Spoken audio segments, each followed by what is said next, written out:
अब बच्चों मैं क्या बोल रहा हूँ यहाँ पे कि जब डेल्टा ज़ीरो हो जाए ना तो क्या होगा, इन्फिनाइटली मेनी सॉल्यूशन होगा।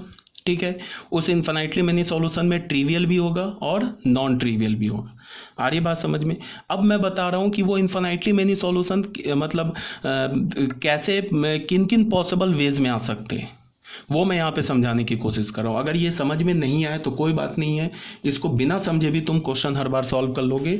बट याद तुम्हें क्या रखना है कि होमोजीनियस सिस्टम ऑफ इक्वेशन कभी भी इनकंसिस्टेंट नहीं होता है।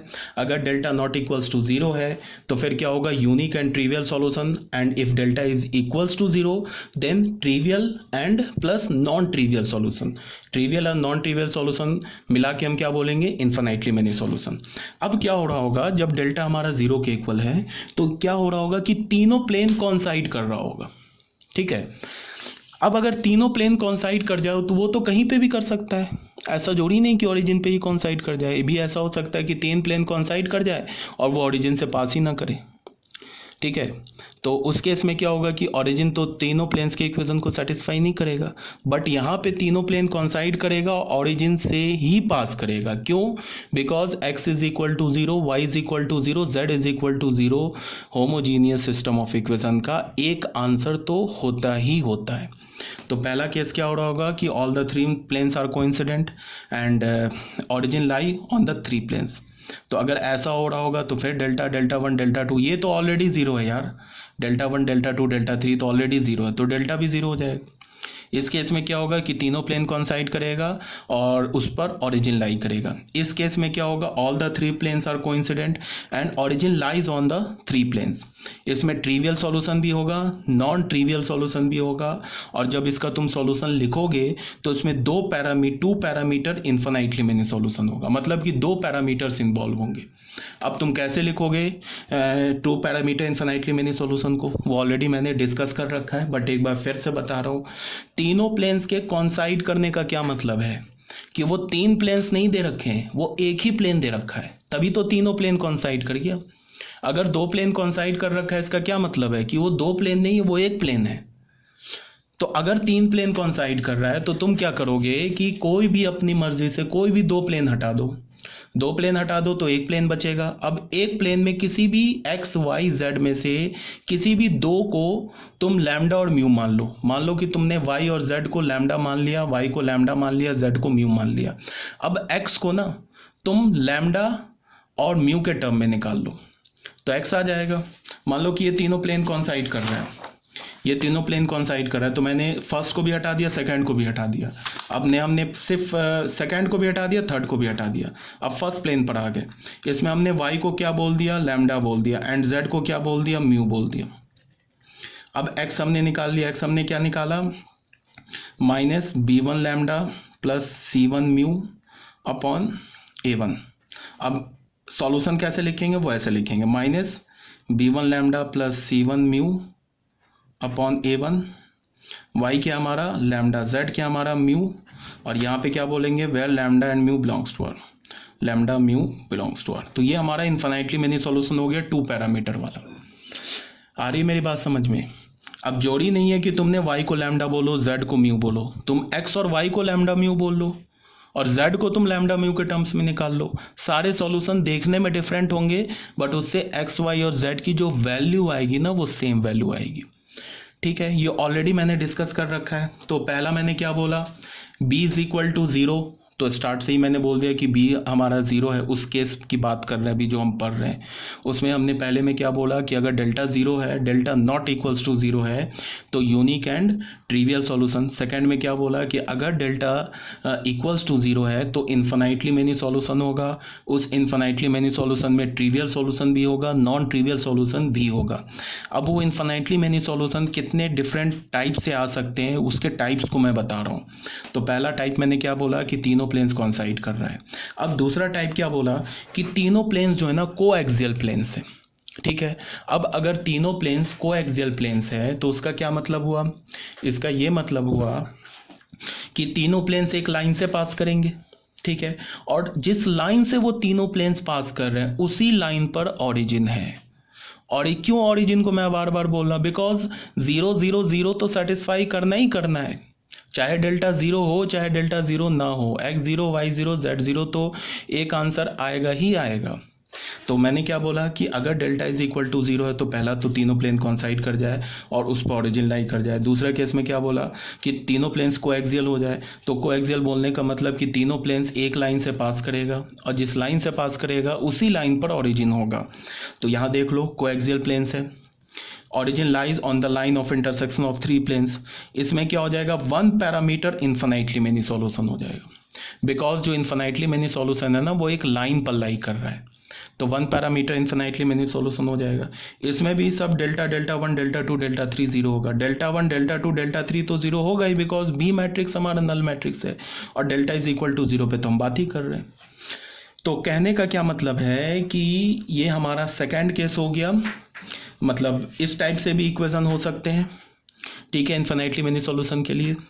और अब अगर मैं बोलूं कि इस इन्फिनाइटली मेनी सॉल्यूशन को तुम लिखोगे कैसे, तो ये फिर से मैंने डिस्कस कर रखा है ऑलरेडी। दो single parameter infinitely many solution को कैसे लिखते हैं, एक बार चलो फिर से डिस्कस कर रहा हूँ। हो क्या रहा है कि तीनों प्लेन एक लाइन से पास कर रहा है ना, तीनों प्लेन एक लाइन से पास, तभी तो कोएक्सियल प्लेन है। तो इस केस में क्या होगा कि जो हमारा इन्फिनाइटली मेनी सॉल्यूशन होगा वो एक लाइन पर लाई करेगा। अब क्या हो रहा होगा, अगर तुम्हें इन्फिनाइटली मेनी सॉल्यूशन को लिखना है तो तुम अपने मर्जी से तीन प्लेन में से कोई भी दो प्लेन को, एक प्लेन को हटा दो, दो नहीं एक प्लेन को हटा दो। अब उस दो प्लेन्स में से, तीन प्लेन्स में से एक प्लेन हटा दिया। अब जो दो प्लेन बचा ना, उस दो प्लेन में से किसी भी एक वेरिएबल एक्स वाई जेड को क्या मान लो, लैम्डा मान लो, और क्रॉस मल्टीप्लिकेशन मेथड से एक्स वाई की वैल्यू निकाल लो लैम्डा के टर्म में, तो हमारा आ जाएगा सिंगल पैरामीटर में। बिकॉज तुम कोई भी एक प्लेन हटाओगे, बिकॉज तुम चाहे प्लेन वन और प्लेन टू को सॉल्व करो, उसका जो लाइन ऑफ इंटरसेक्शन होगा वही सेम लाइन ऑफ इंटरसेक्शन तो प्लेन P1 और P3 के साथ होगा। P1 और P2 का लाइन ऑफ इंटरसेक्शन और P1 और P3 का लाइन ऑफ इंटरसेक्शन और P2 और P3 का लाइन ऑफ इंटरसेक्शन, ये तो सेम ही होगा ना, बिकॉज तीनों प्लेन एक लाइन से पास कर रहा है। तो हमने क्या किया, अपनी मर्जी से किसी भी एक प्लेन को हटा दिया, दो प्लेन बच गया, दो प्लेन में से एक्स वाई जेड में से किसी भी एक वेरिएबल को लैम्डा मान लिया और एक्स और वाई का वैल्यू क्रॉस मल्टीप्लिकेशन से हमने एक्स और वाई का वैल्यू किसके टर्म में निकाल लिया, लैम्डा के टर्म में निकाल लिया। ठीक है, आई थिंक ये भी क्लियर है यहाँ तक। तो सेकेंड कुछ ऐसा हो रहा होगा, और थर्ड देखो बच्चों कैसा हो रहा होगा। थर्ड में क्या हो रहा होगा, any two planes out of the three planes are coincident and the third plane is non-parallel to the coincident planes and origin lies on the line of intersection of the three planes। मतलब क्या हो रहा होगा, तीन plane में से ना बच्चों दो प्लेन ऐसे कॉन्साइड करिए, ठीक है, और तीसरा प्लेन उसको ऐसे कट कर रहा है, तो कट करेगा तो लाइन पे कट करेगा, जिस लाइन पर कट कर रहा है ना उसी लाइन पर ओरिजिन लाई करेगा। इस लाइन पर कट कर रहा है इस लाइन पर, तो इसी लाइन पर यहाँ पे ओरिजिन होगा। दो प्लेन कॉन्साइड कर गया तीन में से कोई भी दो, और तीसरा प्लेन उसको कट किया, जिस लाइन पर कट किया वहाँ पे ओरिजिन है। ओरिजिन क्यों होना है, because x zero y zero z zero तो हमेशा सॉल्यूशन होगा। तो ऐसा केस हो रहा होगा। इस केस में भी ट्रिवियल सॉल्यूशन आ रहा होगा, नॉन ट्रिवियल सॉल्यूशन आ रहा होगा, और ये तो ऑब्वियस सी बात है जीरो है, because delta one delta two delta three तो हर हाल में जीरो है और delta is equal to zero पे तो हम डिस्कस ही कर रहे हैं। अब सिस्टम ऑफ इक्वेशन क्या होगा, कंसिस्टेंट होगा and have one parameter infinitely many solution. अब अगर मैं बोलूं कि इस केस में तुम इन्फिनाइटली मेनी सॉल्यूशन को लिखो तो कैसे लिखोगे वो बता रहा हूँ।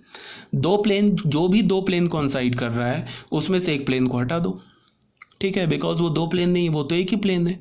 मान लो प्लेन P1 और P2 कॉन्साइड कर रहा है तो हमने P1 को हटा दिया। अब P2 P3 दो प्लेन बचा, तो दो प्लेन बचा तो उस दोनों प्लेन में से क्या किया, एक्स वाई जेड में से किसी भी एक वेरिएबल को लैम्डा मान के जो दो वेरिएबल बच गए उसको लैम्डा के टर्म में निकाल लिया, तो हमारा single parameter infinitely many solution आ जाएगा। ठीक है, यहाँ तक तो कोई प्रॉब्लम नहीं है, आई होप क्लियर होगा। अब आ जाओ, हमने अब माना when B is not equals to a null matrix. इस केस में क्या है कि हमारा जो सिस्टम ऑफ इक्वेशन है ना, ये सिस्टम ऑफ इक्वेशन, ये तो बहुत आसान था। चलो एक बार फिर से मैं बता दे रहा हूँ, कन्फ्यूज़न हो या उसके बचने के लिए एक बार मैं दोबारा रिवाइज करा दे रहा हूँ। 63